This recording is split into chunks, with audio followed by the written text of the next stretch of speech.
Injúria renal aguda é uma condição, se você é médico ou estudante, em algum momento você vai se deparar. E é muito comum ficar aflito, às vezes sem saber como conduzir um paciente que se apresenta com uma alteração na creatinina, uma alteração na ureia, ou se esse paciente simplesmente não está urinando. Então o objetivo dessa aula é trazer uma abordagem prática em que você possa aprender de fato a como lidar com essa situação, a como identificar qual é a melhor conduta para aquele paciente e assim esse paciente apresentar o melhor desfecho possível. Então vamos começar falando um pouquinho da doença renal, da injúria renal aguda e como que é feita essa abordagem, passando pela definição, mortalidade, como identificar a injúria renal aguda. Ela é uma condição que se caracteriza pela redução da filtração glomerular, que é a capacidade que o rim tem de processar as nossas impurezas. E é muito comum que você se depare com o paciente, chegou, está esperando para a sua avaliação, e o paciente não está urinando. Essa condição, você precisa avaliar se o paciente ele pode estar simplesmente seco, desidratado. Você vai olhar o perfil de um paciente absolutamente parecendo uma uva passa de tão seco. Mas é possível também você se deparar com um paciente que está absolutamente encharcado de líquido. O paciente está cheio de líquido, mas ele não está urinando. E aí, como que você vai fazer? Mas pode também ser um paciente que esteja simplesmente com um globo vesical, o famoso bexigoma. Ele não está urinando porque sugere-se que tem ali uma obstrução. Um erro, e aí já vai o primeiro erro, é achar que todo paciente que não urina deve ser tratado com diurético, com uma furosemida. Isso é um erro crasso, não pode. Já antecipo também o primeiro atalho, que é: não existe tratamento algum que atenue ou abrevie uma injúria renal aguda. Se você não identificar a causa, você vai ficar patinando sem sair do lugar. Então é preciso colher uma boa história para identificar qual é a causa. E daqui a pouquinho eu vou falar qual é o segundo erro que costumam se cometer. Então, precisa fazer uma boa história, precisa identificar por que o paciente não está urinando, e isso vai de acordo com a história, e é necessário a complementação disso com exames complementares, com exames laboratoriais.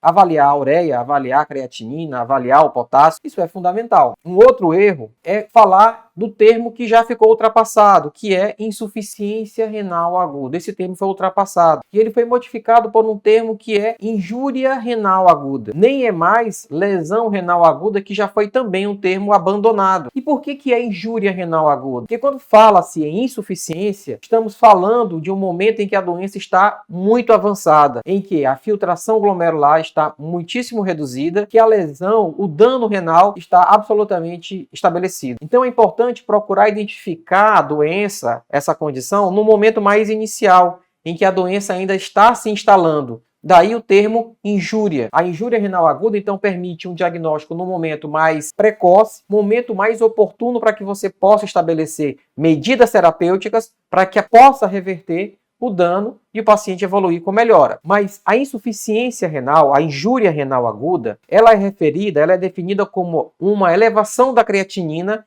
de 0,3 mg por decilitro num período de 48 horas, ou uma elevação de 50% do valor basal da creatinina comparado com 7 dias atrás. Então isso é o conceito de injúria renal aguda.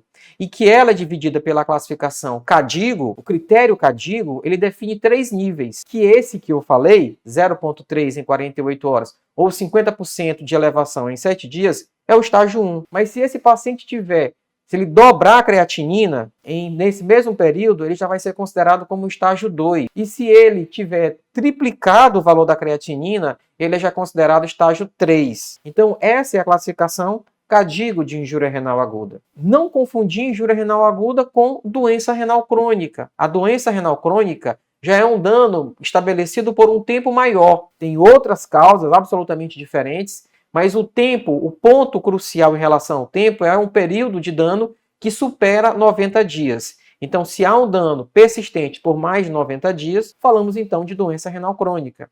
Bom, então se eu tenho que a injúria renal aguda ela vai até 7 dias e que a doença renal crônica ela é mais de 90 dias, o que acontece então nesse meio termo, entre 7 dias e 90 dias? Aí é um outro conceito que é de doença renal aguda, que é um termo pouco utilizado, que é um termo já existente desde 2012, mas que agora ultimamente é que vem sendo utilizado com mais frequência em mais publicações que abordam essa condição. Então, a doença renal aguda é uma condição que ela vai até 90 dias. Então, é importante também saber diferenciar injúria renal aguda, a sua classificação, doença renal aguda e doença renal crônica. A injúria renal aguda é uma condição que afeta cerca de 13 milhões de pessoas por ano. E essa condição ela é ainda mais frequente em ambientes de UTI. Para você ter uma ideia, pode ser desenvolvida em até 50% dos pacientes que estão internados em unidade de terapia intensiva. Esse número, claro, varia de padrões de UTI. Há UTIs que têm padrões de pacientes mais graves. Há UTIs de menos graves, pacientes, por exemplo, um pós-operatório, que muitas vezes não tem essa tão alta frequência. Mas, de uma forma geral, se avaliarmos os pacientes internados, o número frequente de incidência, ela gira em torno de 20%, que é também coincidente com as publicações mais importantes que envolveram países do mundo inteiro em uma meta-análise global, que mostrou que realmente a incidência da injúria renal é 20%, ou seja, 1 a cada 5 pacientes que passa por um hospital vai desenvolver injúria renal aguda. Mas se esse paciente precisa ir para a UTI, esse número ele é em média 30%, 33%, ou seja, 1 a cada 3 pacientes que está na UTI desenvolve injúria renal aguda. Então é importante que estejamos atentos a essa condição. Condição essa que vem aumentando ao longo dos anos. Essa condição de injúria renal aguda, ela continua crescendo, embora tendo uma tendência à estabilização. Mas essa estabilização ocorre mais em pacientes com a faixa etária mais jovem, porque em idosos essa condição continua aumentando. É importante falar de um conceito que é a injúria renal aguda. Eu falei agora há pouco da hospitalar, da injúria renal aguda na UTI, mas existe um outro conceito que é a injúria renal aguda comunitária, que é o paciente que já chega no hospital com injúria renal aguda. Então essa injúria renal aguda comunitária, afeta e está crescendo principalmente em pacientes idosos, acima de 70 anos, principalmente acima de 75 anos. Um paciente que desenvolve injúria renal aguda, ele tem então uma chance de ter um agravamento muito drástico da sua condição, de forma que ele pode evoluir para uma condição indesejada, que é a necessidade de hemodiálise. A necessidade de hemodiálise vai acontecer em cerca de 1 a 2% daqueles 20% de pacientes que desenvolveram injúria renal aguda hospitalar. E uma vez que esse paciente precisa dialisar, veja só, a mortalidade é quase 50%. De cada 2 pacientes que está internado, que precisou dialisar, 2, que vão desenvolver injúria renal, desses 2, 1 vai morrer. Então é uma condição grave. Esse que sobrevive, ele vai ter 90% de chance de recuperar, porque ele teve uma condição que não foi tão grave assim. A mortalidade ela é alta. A mortalidade atinge cerca de quase 2 milhões de pessoas por ano. E essa mortalidade, que de uma forma geral, ela é em torno de 28%, ela atinge, vejam só, números de 57% se esse paciente ele desenvolve um quadro de sepse, que é uma condição extremamente grave. A sepse é a principal causa de injúria renal aguda, observem só, nos pacientes internados em terapia intensiva. E quando o paciente tem essa injúria renal aguda por sepse, a mortalidade ela é maior do que 50%. A mortalidade ela varia de acordo com a condição, se é o paciente que está no hospital, de uma forma geral, se é um paciente que está na UTI, mas esses números, eles são em torno de 30% dessa mortalidade. Vamos entrar então agora na conduta, Então, vocês entenderam como que a gente identifica uma injúria renal aguda. O paciente chegou com elevação da creatinina, elevação de 0,3 em 48 horas, ou elevação de 50% em 7 dias. Mas, se você chegou para avaliar um paciente, vamos colocar 2 cenários. Um é um paciente que teve um acidente vascular encefálico, ele chegou depois de estar alguns dias internado na sua cidade de origem, numa cidade do interior, chegou no hospital, numa maca, se apresentando extremamente seco. Você olha para o paciente e percebia claramente que era um paciente que estava com aparência de desidratado. É necessário, além de coletar uma história, entender. E pelo relato desse paciente, ele apresentava um quadro, além do rebaixamento de consciência por conta do AVC, esse paciente também começou a apresentar uma avaliação que sugeria uma pneumonia. uma alteração na ausculta pulmonar, e na avaliação clínica percebeu-se que o paciente estava desidratado, percebeu-se que o paciente estava com queda na pressão arterial e, concomitantemente a isso, o paciente estava quase sem urinar, urinando muito pouco. É preciso, nessa situação, verificar se o paciente ele tem edema, como é que está a perna dele, dá uma olhadinha na perna, verificar se ele tem sinal de cacifo. E o sinal de cacifo não é simplesmente apertar e soltar, aperta, comprime alguns segundos, lá na região de maléolo, principalmente, região pré-tibial, e você vai observar se ele tem ou se ele não tem inchaço. Bom, se o paciente está nessa condição, hipotenso, desidratado, não está urinando e está seco, é claro que nesse cenário, o primeiro sinal que você tem que identificar é que esse paciente precisa restabelecer a sua volemia. Mas eu posso ter um outro cenário absolutamente diferente, que é um paciente que tem 50 anos de idade, é um paciente que tem cardiopatia e deu entrada na urgência com um quadro de dispneia. O paciente estava apresentando um relato dias antes de não conseguir dormir, levantar à noite, mas é levantar à noite porque com falta de ar, que é o que a gente chama de dispneia paroxística noturna. Esse paciente levanta ofegante sem conseguir respirar e é preciso então, esse paciente vai precisar então de um suporte hospitalar. E aí ele vai no hospital, ao chegar no hospital, percebe-se que esse paciente ele tem um cenário absolutamente diferente do outro. Muito cheio de líquido, ele tem edema, a ausculta mostra que ele está tendo crepitações, o pulmão está sugerindo que ele esteja cheio de líquido. A conduta nesses dois casos são absolutamente diferentes, são opostas. Um precisa de líquido, o outro precisa tirar líquido, mas ambos apresentam alteração da função renal. Eles apresentam uma creatinina elevada, uma ureia elevada, ou outras alterações eletrolíticas, como alteração do potássio, está alto. Ele pode apresentar acidose metabólica. Vamos falar da função renal. Como o rim funciona? O rim ele funciona fazendo eliminação de escórias do metabolismo nitrogenado.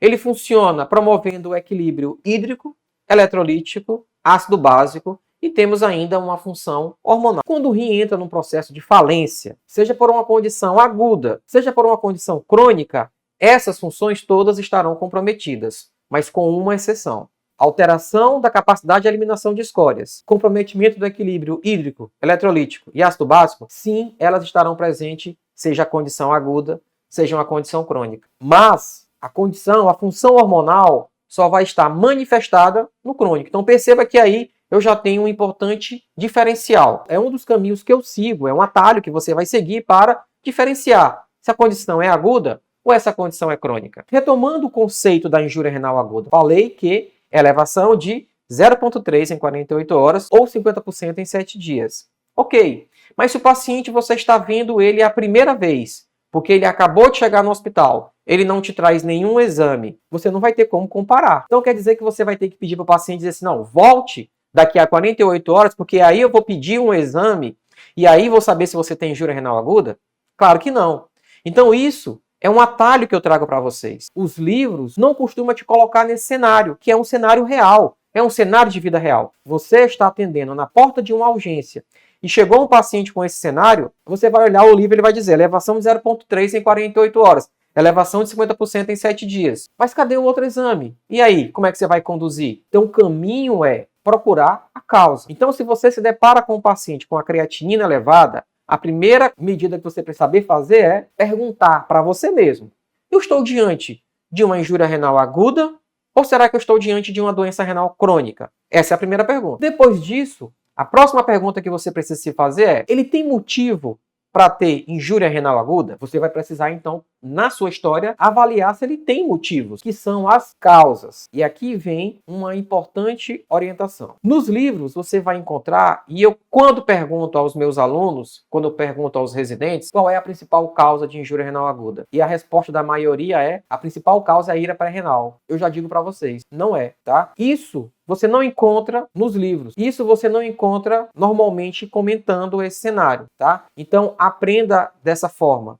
A principal causa não é uma ira pré-renal. Ira pré-renal, a classificação pré-renal, renal e pós-renal, é um tipo de injúria renal aguda. Ela não é uma causa. Eu preciso, retomando o que eu falei para vocês, você perguntou, ele tem motivo ou ele tem uma causa para injúria renal aguda? Então, pré-renal, você já aprendeu que não é uma causa. Pré-renal é um tipo. Então, qual é a causa? A principal causa é hipoperfusão renal. A hipoperfusão renal que você pode ter num cenário de hipovolemia, o paciente está tendo sangramento, pode ser por perdas gastrointestinais, vômito, diarreia, Pode ser uma hipovolemia por uma perda renal, o paciente tendo uma poliúria, porque usou dose de diurético excessivo. Pode ser porque ele está apresentando um diabetes insípidos e está urinando bastante. Pode ser porque esse paciente ele tenha ferimentos pelo corpo, disseminados. Pode ser um grande queimado e tem perdas cutâneas. Então ele faz perder líquido. Ele vai então desidratar. Ele vai ter uma hipoperfusão. Tem pouco líquido circulando para chegar até o rim. Mas perceba que a hipoperfusão, ela pode ser por falta de líquidos, que é esse cenário que eu acabei de mostrar, perda sanguínea, perdas gastrointestinais, perdas renais, perdas cutâneas, mas pode ser simplesmente porque o coração não está bombeando adequadamente. Ele vai ter, então, uma queda do débito cardíaco. Antigamente, se imaginava que era que o coração bombeava pouco, mandava pouco sangue para o rim. Hoje em dia se sabe que a condição mais grave, que essa é, mas a mais grave, não é porque está chegando pouco sangue ao rim. É mais grave porque, ao não conseguir bombear, ele não consegue esvaziar o sangue que está no rim. E esse rim fica congesto também. Ele fica repleto de sangue. E essa condição, sim, está comprovadamente associada com a injúria renal. É o que a gente chama de síndrome cardiorrenal, que pode aparecer num paciente que tem uma insuficiência cardíaca e parou de tomar o remédio por algum motivo. Mas pode ser num paciente que está evoluindo com um choque cardiogênico por conta de um infarto fulminante, por exemplo. Então, perceba que pode ser por falta de líquido, falta real de líquido, mas pode ser por conta de uma volemia circular inefetiva. Esse líquido não está circulando, ele está represado dentro do rim. Então, a condição cardíaca é uma condição que você precisa avaliar quando você avalia. Ele tem causa? Ele tem algum motivo? Você vai avaliar a história. Há algo que sugira perda de sangue, perda de líquidos em forma geral? O coração, como é? E tem ainda duas outras condições que também corrobora com a baixa perfusão renal, a hipoperfusão renal, que é a falência hepática. Então, o paciente que tem falência hepática, ele tem vasodilatação esplâncnica. O sangue se espalha por uma área muito maior. E ele tem também vasoconstricção renal. Além de se distribuir por um espaço muito maior, fecha a entrada de sangue para o rim. Então, isso acontece no paciente cirrótico. É o que chamamos, então, de síndrome hepatorrenal. Além disso, e aí eu já mencionei ela aqui, uma outra condição que acontece também um mecanismo parecido, que é na sepse. Também ocorre uma vasodilatação sistêmica e ocorre uma vasoconstricção renal. Então perceba que quando eu procuro, se eu não tenho exames para comparar ou para trás, cara, ele me trouxe um exame de uma semana atrás, a creatinina era boa e agora está alta, sugere que ele esteja com injúria renal aguda. E muitas vezes isso não acontece. O paciente não te traz exames prévios. Se você está na porta de uma urgência, você não tem como avaliar isso. Essa avaliação ela é importante que seja feita, inclusive se você está num outro cenário. Eu falei para vocês muito aqui um paciente que esteja numa porta de um pronto-socorro. Mas é preciso avaliar também se esse paciente está no ambulatório, num atendimento. Porque esse paciente te traz um exame anterior e você viu que a função renal dele era uma e depois piorou. Você precisa saber, me diga uma coisa, quando o senhor fez esse exame, o senhor fez por qual motivo? O senhor fez por uma avaliação de rotina, estava tudo bem com o senhor? Ou você fez porque naquele dia você teve um mal-estar, teve um problema súbito, teve uma diarreia, um vômito, uma gripe, uma febre e foi fazer o exame? Porque às vezes, naquela condição, naquele dia que ele fez, havia algum cenário que justificava uma injúria renal aguda. Então é importante identificar em que cenário o paciente executou um exame quando você está diante de um paciente num atendimento ambulatorial. Mas voltando para a injúria renal aguda, em que você precisa identificar a causa, então essa é a principal causa. Depois que você identificou, que você passou um rastreio, porque o cenário é causa, vou verificar a causa. Essa é o que eu chamo a primeira página da investigação da injúria renal aguda. Não encontrou nada nesse cenário? Próxima página. Próxima página que você precisa avaliar agora é uma outra causa importante. Lembrando que estamos falando de motivo, estamos falando de causa de injúria renal aguda. E a próxima causa é nefrotoxicidade. A nefrotoxicidade que pode acontecer por toxinas endógenas e toxinas exógenas. A principal toxina endógena que leva à injúria renal é a condição, a liberação de mioglobina, num cenário chamado de rabdomiólise. Se o paciente ele faz um esforço físico exagerado, ele vai lá fazer o seu crossfit, vai lá fazer a sua atividade física intensa numa bicicleta, com muita gente apoiando, incentivando, ele vai ficar engajado naquela atividade, ele vai exagerar. Depois ele vai sentir dor muscular, vai sentir muita fadiga, a urina pode ficar preta. Esse paciente ele pode estar evoluindo com uma injúria renal aguda por rabdomiólise. Então, o esforço físico exagerado leva a lesão muscular, lesão de fibras musculares, que leva a rabdomiólise. Mas ela pode acontecer também num paciente que ficou soterrado, preso em escombros, ou ficou preso nas ferragens no acidente automobilístico, teve um grupo muscular muito grande, comprimido, pode levar a uma necrose, pode levar a uma liberação maciça de mioglobina, que leva à injúria renal aguda. Esse cenário também pode acontecer em pacientes que usam alguns medicamentos, como por exemplo as estatinas. Então, na estatina, na bula, que o paciente está usando para controle de colesterol, está indicado, se você tiver dor muscular, você precisa interromper o uso dessa medicação, porque ocorre o risco de rabdomiólise. Mas na toxina exógena, essa liberação de mioglobina, no cenário de rabdomiólise, é a principal. Mas tem ainda outras, que é a ocorrência de hemólise, ela pode levar a uma deposição de hemoglobina nos túbulos renais. E isso gera um dano, isso gera uma injúria renal aguda. Então isso acontece, por exemplo, em cenários de uma transfusão sanguínea, que o paciente tiver uma reação transfusional, por exemplo. Ela pode acontecer também num cenário de síndrome de lise tumoral. O paciente está fazendo um tratamento oncológico,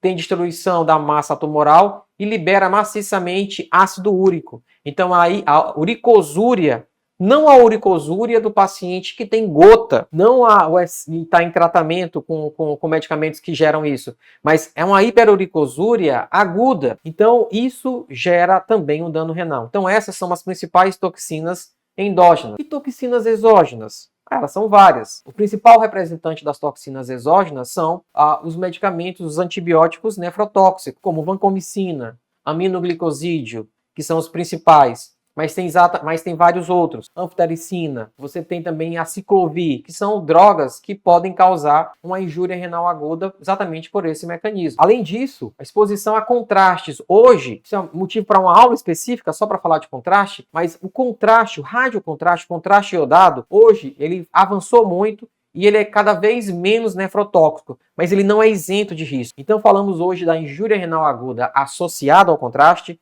e a injúria renal aguda induzida pelo contraste. A induzida pelo contraste é quando ele não tem nenhum outro fator que contribua para uma descompensação renal. E só é o contraste, esse risco ele é muito baixo, mesmo em pacientes que têm filtração glomerular menor do que 30. Ela ainda é relevante num paciente que está diante de alguma descompensação, um cardiopata, um paciente com infecção, um paciente utilizando um medicamento que pode também causar algum dano renal, e você adiciona nesse pacote o contraste, aí sim, essa condição pode acontecer em até 30% dos casos. Além disso, outras toxinas exógenas, alguns quimioterápicos, não as versões mais atuais, mas versões mais antigas, como a cisplatina, os derivados de platina, são absolutamente nefrotóxicos. Temos ainda as peçonhas. Então, ao avaliar um paciente, procure entender como é o cenário laboral desse paciente. Ele é um lavrador? Será que durante o trabalho ele não foi picado por cobra? Às vezes ele pode ser encontrado desacordado,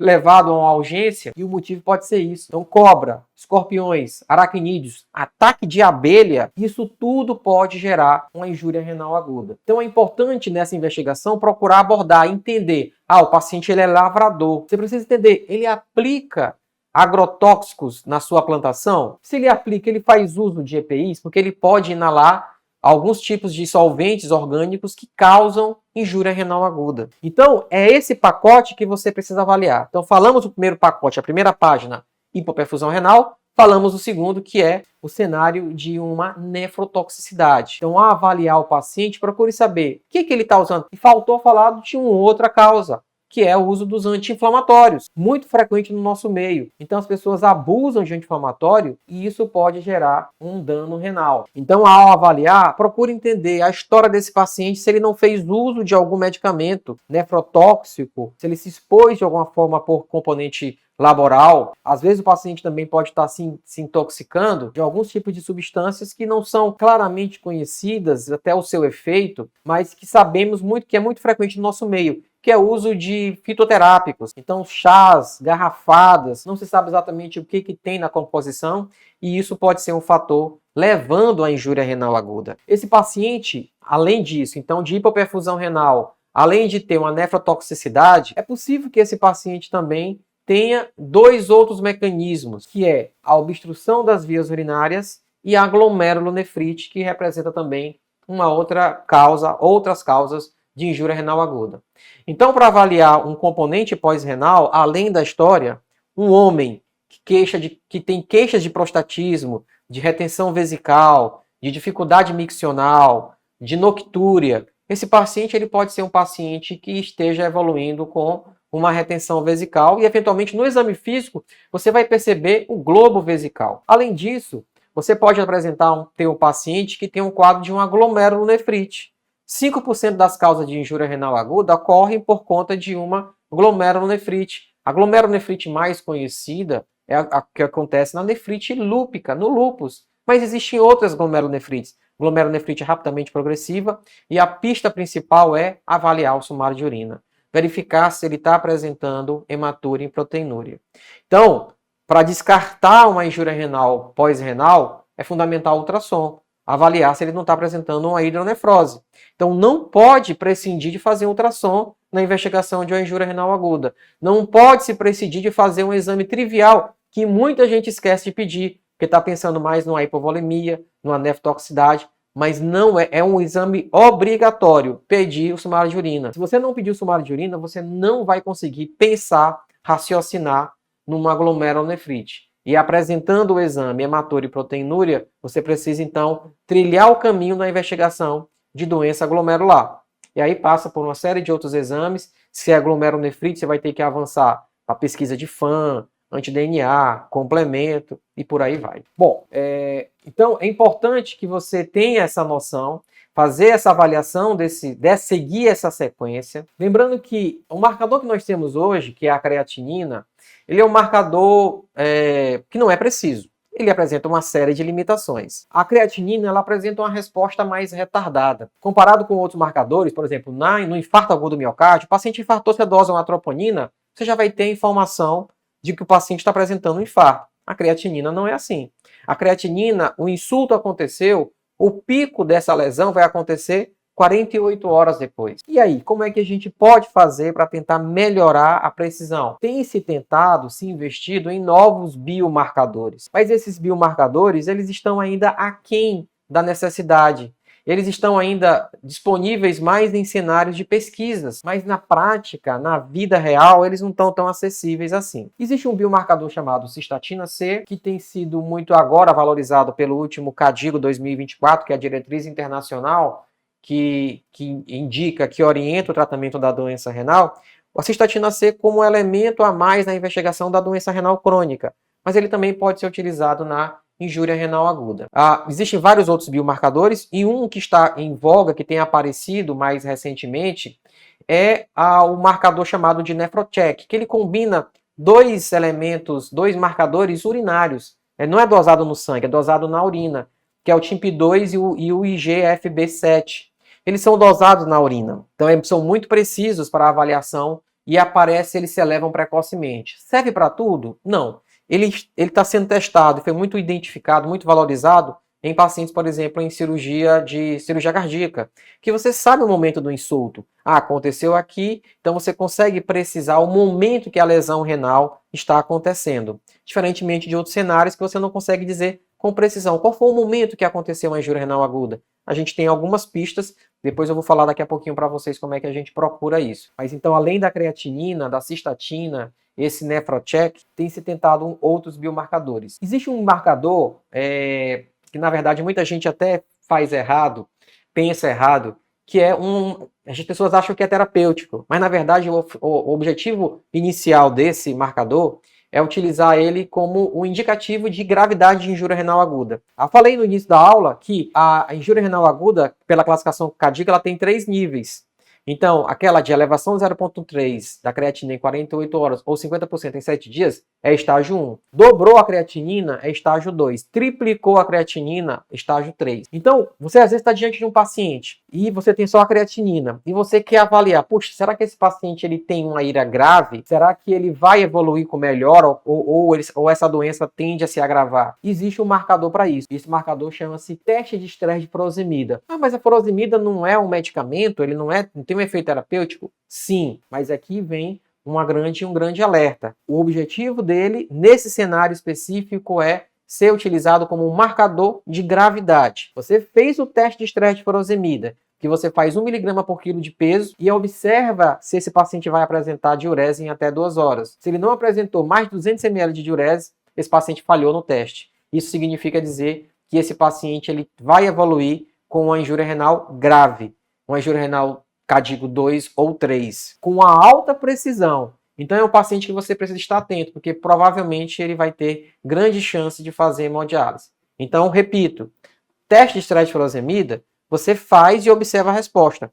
Mas o objetivo principal é identificar se esse paciente ele vai ter ira grave ou não. Isso, inclusive, pode cair em questão de prova, te induzindo a achar que é uma medida terapêutica.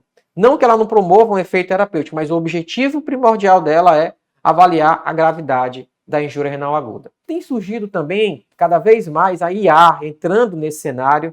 Então, tem sido desenvolvido machine learning com o objetivo de identificar precocemente preditores que pode te indicar que esse paciente vai desenvolver uma injúria renal aguda.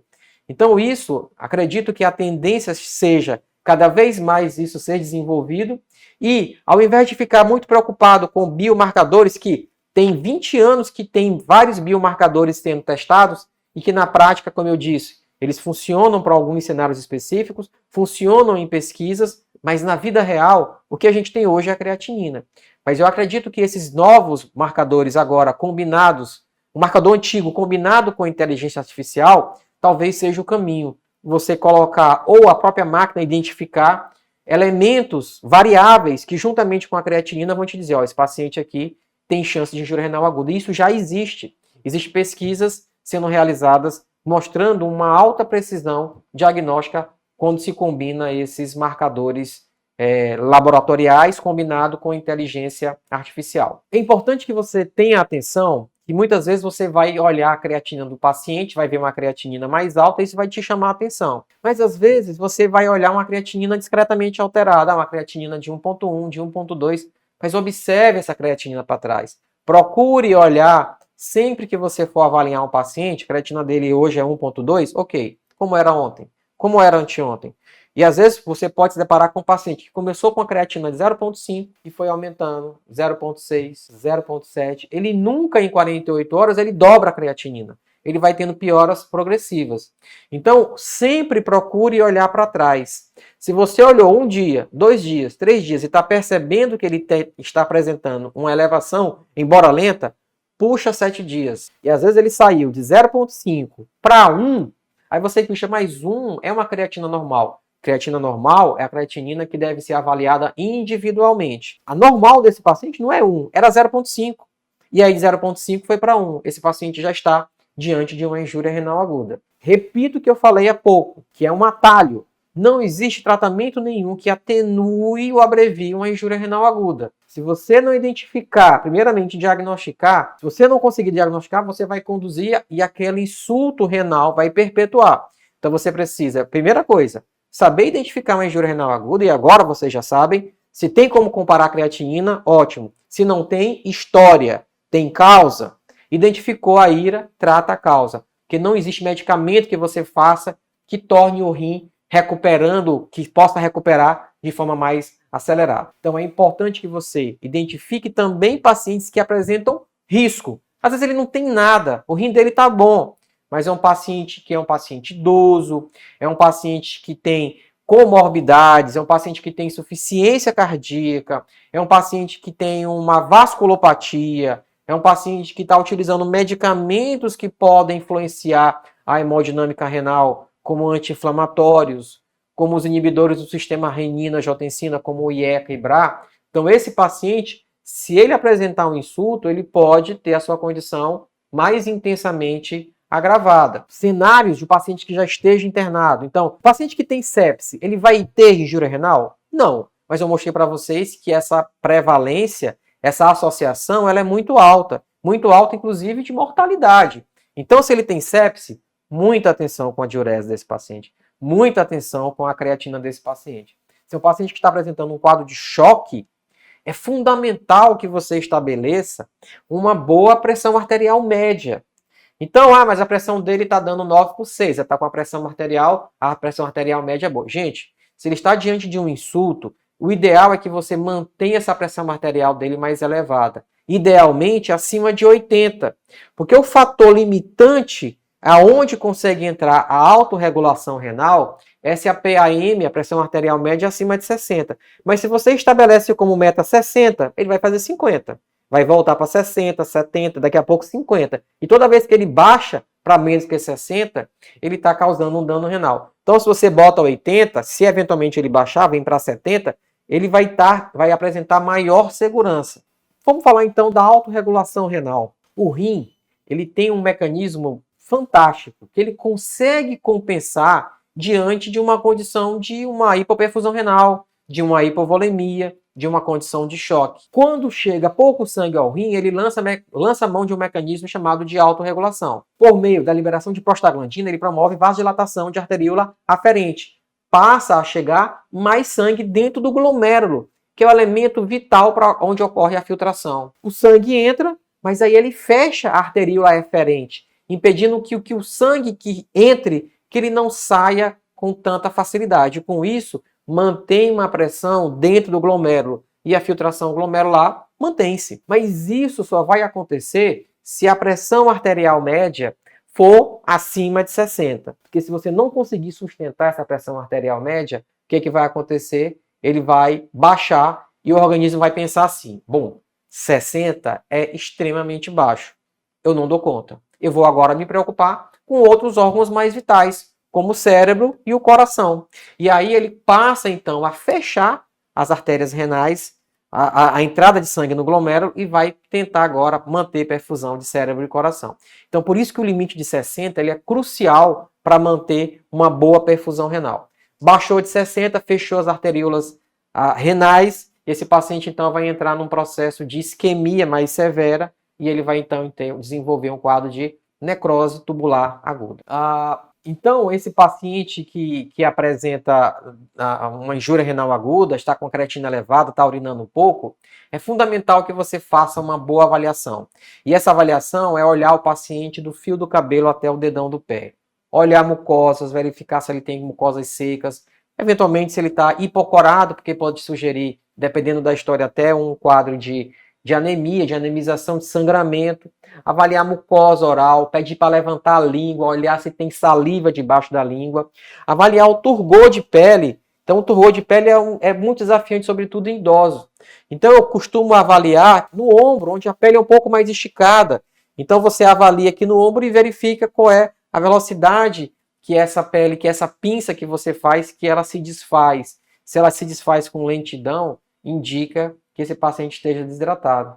Às vezes você vai avaliar o turgor, está reduzido, mas a boca está úmida. Pergunta se o paciente não bebeu água, porque às vezes ele acabou de beber água, vai estar com a boca úmida. Então esse parâmetro você já não vai conseguir usar. Avaliar o pulso, verificar se esse pulso está acelerado, avaliar se esse pulso não está filiforme, tá? Verificar a perfusão capilar, verificar se essa perfusão ela está lenta, lentificada ou não, e avaliar o edema lá nos pés. Tá? Edema de membro superior é um edema que ele não reflete a volemia global. Às vezes ele tem um edema no braço por conta de acesso. Então ele ficou com acesso no braço e ficou com edema. Então é um edema mais ascendente, que ele vai das pernas e vai ascendendo. A não ser que esse paciente esteja muito tempo acamado. E aí você vai avaliar, muitas vezes, perceber esse líquido acumulando, por exemplo, no pulmão, procurando auscultar que é a porção mais lateral, né, mais que você não consegue eventualmente virar o paciente ou sentar, se o paciente estiver em coma, por exemplo, mas tentar colocar o estetoscópio mais por trás possível. Se um paciente que está na UTI, você consegue lançar mão de mecanismos que têm maior precisão, não são completamente precisos, mas é a utilização da ecovolemia, avaliar calibre de veia cava, avaliar também a presença, se você é um paciente congesto, de linhas B na avaliação da ultrassonografia do pulmão. Tá? Existem outras ferramentas como elevação passiva de membros inferiores, que você avalia se esse paciente é volume responsivo ou não. Se você fazendo volume, ele vai apresentar boa resposta ou não. Então, são algumas estratégias que você pode utilizar para avaliar melhor o status volêmico do paciente. É o olho, é a palpação e ferramentas principalmente relacionadas ao ultrassom. Bom, e aí você precisa então avaliar um paciente que está com a creatina alta. Você coletou a história Mas esse paciente está internado. Você está diante de um paciente, você está avaliando, prescrevendo e vê uma creatina alta. É fundamental que você recorra ao prontuário. Eu já falei, dá uma olhadinha nos exames desse paciente para trás. Avalia a sequência de exames de ultrassom, de creatinina. Verifica se ele tem ultrassom, porque se ele está em injúria renal aguda, o ultrassom é fundamental, a gente já discutiu aqui o porquê. Descartar se ele não tem uma condição pós-renal, com, por exemplo, a presença de uma hidronefrose. É muito importante que um paciente que esteja internado diante de uma injúria renal aguda, é fundamental controlar a diurese, medir a diurese desse paciente. Isso aqui eu já dou aqui uma dica para vocês. Todo paciente com síndrome congestiva, seja congestão de causa renal, seja congestão de causa hepática, de causa cardíaca, é fundamental que você meça a diurese. Se esse paciente está apresentando uma redução de diurese, meça a diurese. Se esse paciente tem elevação da creatinina, meça a diurese. E aí eu já coloco logo diurese e peso. O paciente não consegue pesar, não consegue ficar em pé? Ok. Mas medir a diurese é fundamental. Mas isso não quer dizer que todo paciente você tenha que sondar. Eu tenho que, para medir a diurese, eu vou passar uma sonda vesical. Não. O paciente colabora. Essa disfunção, ela é grave. Eu preciso saber cada gota que ele... Não, está uma disfunção leve ainda, não está tão grave, não está se elevando tão gravemente assim. Então, você vai pedir. O paciente colabora? Olha, eu preciso saber quanto que o senhor urina. Combinar com a enfermagem, ele vai receber um coletor e avisar. Toda vez que ele for urinar, vamos medir.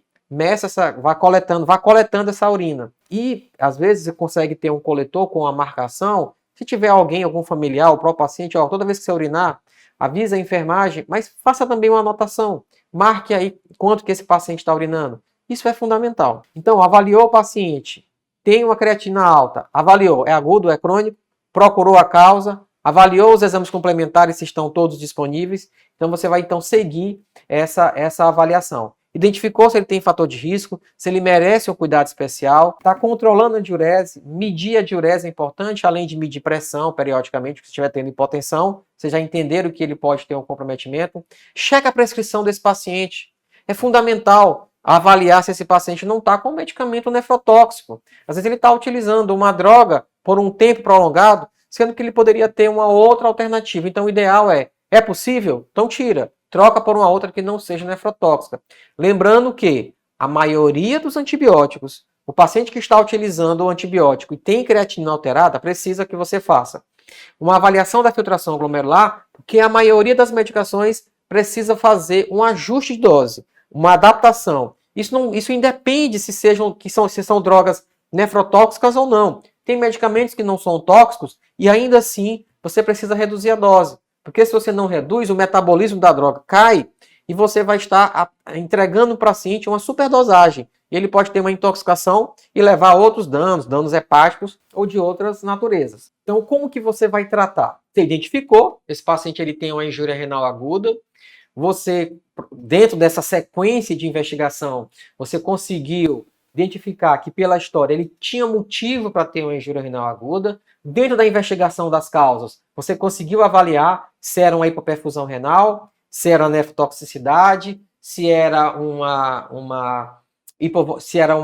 pós-renal, se era uma glomerulonefrite. Você conseguiu identificar a causa. Avaliou bem o prontuário, verificou medicamentos nefrotóxicos, ajustou a pressão arterial. Outra coisa, se ele está com injúria renal aguda, é importante que, se esse paciente esteja utilizando IECA ou BRA, os inibidores do sistema renina-angiotensina-aldosterona, é importante que você suspenda essa medicação. Então, suspendendo essa medicação, você está ajudando ao mecanismo hemodinâmica dentro do glomérulo a responder melhor.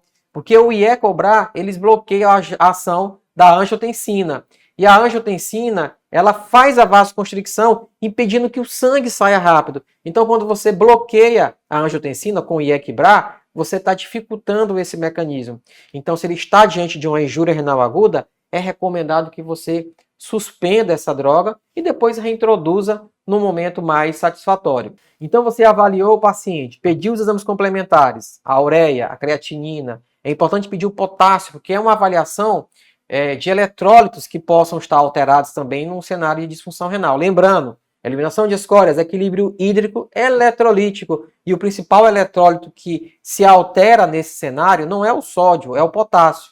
O sódio, ele pode até ficar retido, mas o sódio, ao ficar retido, ele puxa consigo água. Então, o nível sérico não muda, não costuma mudar. Então, o potássio é importante, além do sumário de urina e do ultrassom. Se o paciente você avaliou, ele tem um bexigoma, a medida inicial é passar uma sonda para descomprimir e você conseguir ter uma diurese desse paciente. A principal causa, vamos voltar aqui à causa, não é pré-renal, vocês já entenderam isso. A principal causa é hipoperfusão renal, que pode ser por uma hipovolemia renal real ou pode ser por uma hipovolemia relativa, baixo débito cardíaco, que é a síndrome cardiorrenal, síndrome hepatorrenal ou paciente séptico.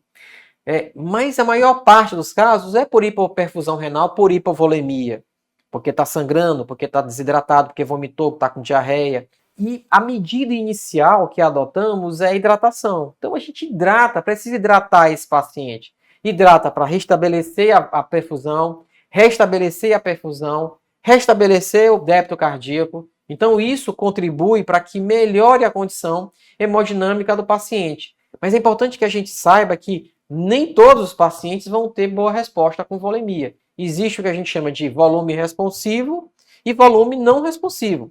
Aquele que responde, você vai fazer uma hidratação e a pressão dele vai melhorar, ele vai responder logo com diurese, mas é importante que ao hidratar esse paciente, você reavalia o paciente. Você não pode instalar um soro, virar as costas e voltar depois. Você precisa avaliar esse paciente, avaliar se ele está respondendo ou não.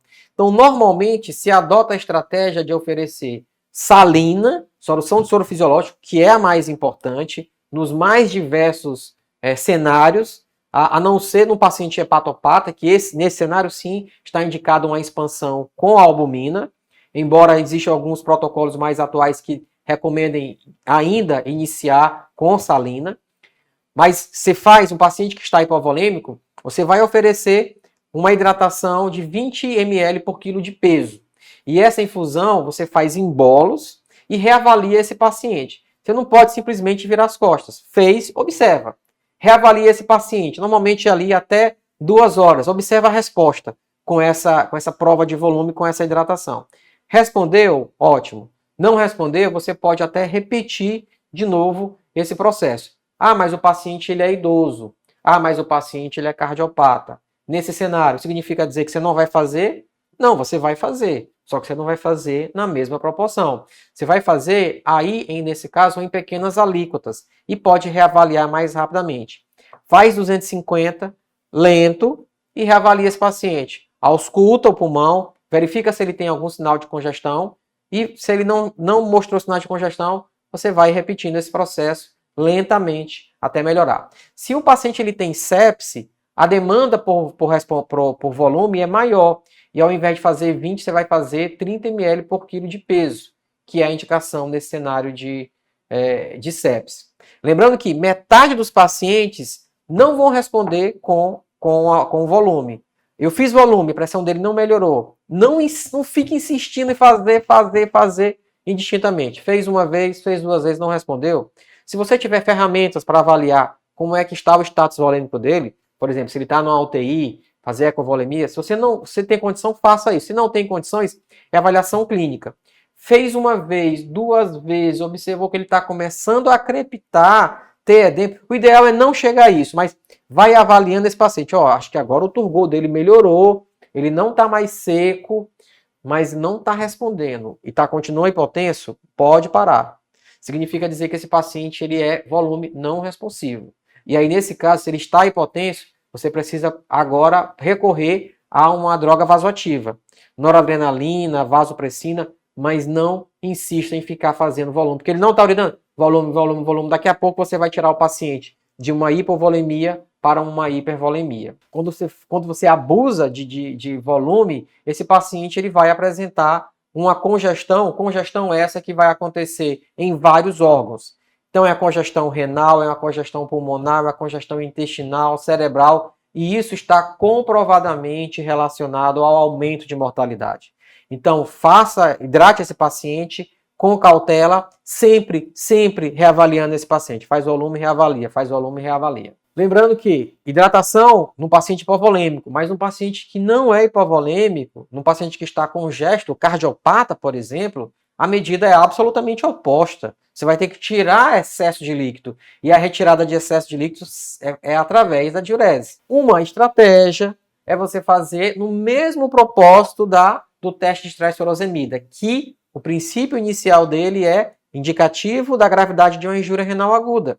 Mas você vai fazer também como para observar a resposta. Lembrando, só para não confundir. Objetivo, teste de estresse furosemida, quando ele foi produzido e o que os artigos trazem.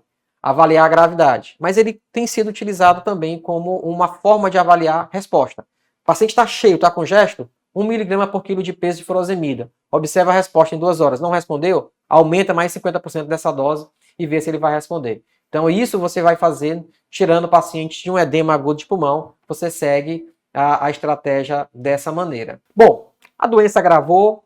Apesar de você ter hidratado o paciente, apesar de você ter identificado que era uma sepse e entrou com antibiótico adequado, apesar de você ter identificado que ele estava hipovolêmico e você hidratou, apesar de você observar que o paciente ele estava com um bexigoma, você passou uma sonda, mas ele não urinou, esse paciente ele vai apresentando gravidade, ele vai apresentando marcadores de gravidade em progressão. A creatinina vai subindo, a ureia vai subindo, o potássio vai subindo, ele vai ficando mais repleto de líquido. E agora, o que você vai fazer? Se as complicações são extremamente graves, chega um momento em que você não vai ter alternativa a não ser dar um suporte renal. O tratamento que você vai fazer é, o rim agora está grave. E eu preciso instalar uma medida terapêutica em que vá acontecer a substituição da função renal. Então a terapia renal substitutiva, que nesse caso é a hemodiálise. Então a hemodiálise que existe tanto na forma convencional, que ela é uma replicação do método tradicional para a diálise do paciente renal crônico. Você pode fazer isso num paciente mais estável hemodinamicamente, mas tem a diálise contínua, que é com máquinas específicas, diferentes das máquinas convencionais, em que o paciente ele fica conectado a uma máquina por 72 horas, direto. Pode até ficar mais tempo. Mas ele fica dialisando 24 horas durante 3 dias. Então, são os métodos contínuos, indicados para pacientes instáveis, indicados para pacientes com quadros neurocríticos e pacientes com alterações especificamente relacionadas ao sódio muito elevado, uma hipernatremia grave. Então, esse cenário específico que é a indicação da diálise contínua, que estará indicada quando? Quando é que você vai pensar em indicar a diálise? Você está diante de um paciente. Como você vai saber se aquele paciente já é para dialisar? Esse paciente será indicativo de diálise se ele tiver uma uremia.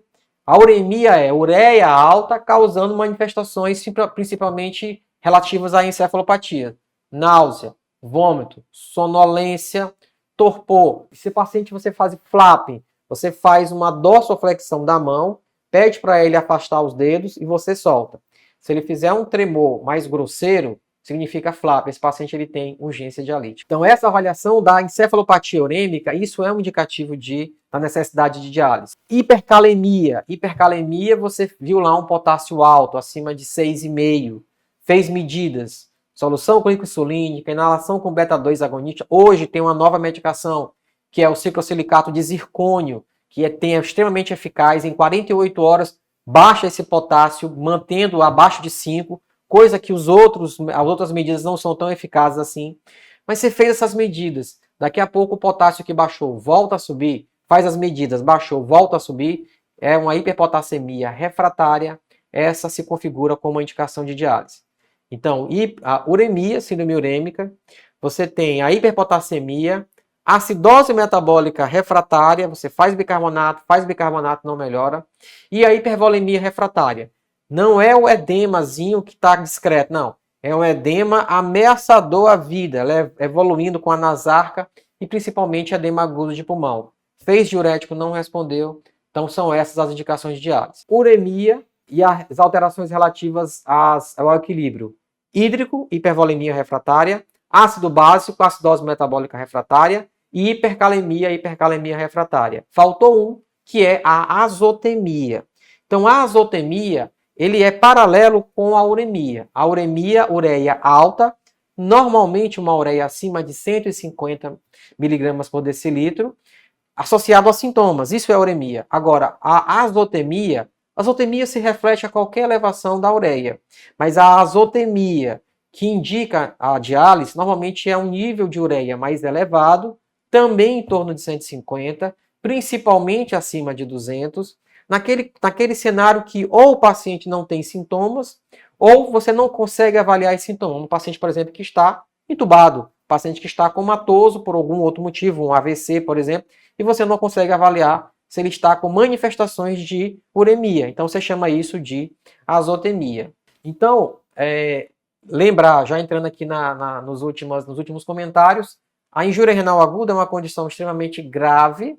A injúria renal aguda, ela aumenta a chance de mortalidade, já comentamos aqui em vários cenários, mas se o paciente ele sobreviveu, normalmente essa mortalidade ela é em torno de 30%, como a gente já falou aqui antes.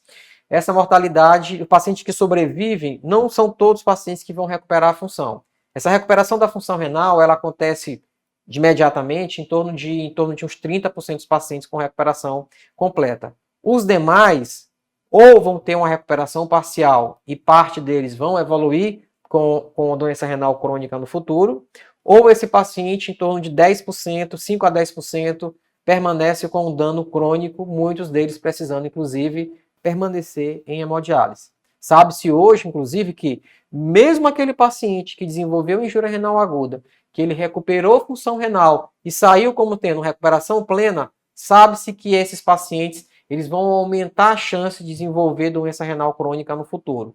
Tem estudos, vários estudos mostrando, comparando um paciente que teve no passado injúria renal aguda com aquele que não teve, o que teve aumenta muito a chance de evoluir para a doença renal crônica e alguns deles, inclusive, com necessidade de diálise. Bom, encerramos então aqui essa aula. É um grande prazer. Fiquem atentos para as demais aulas. Grande abraço.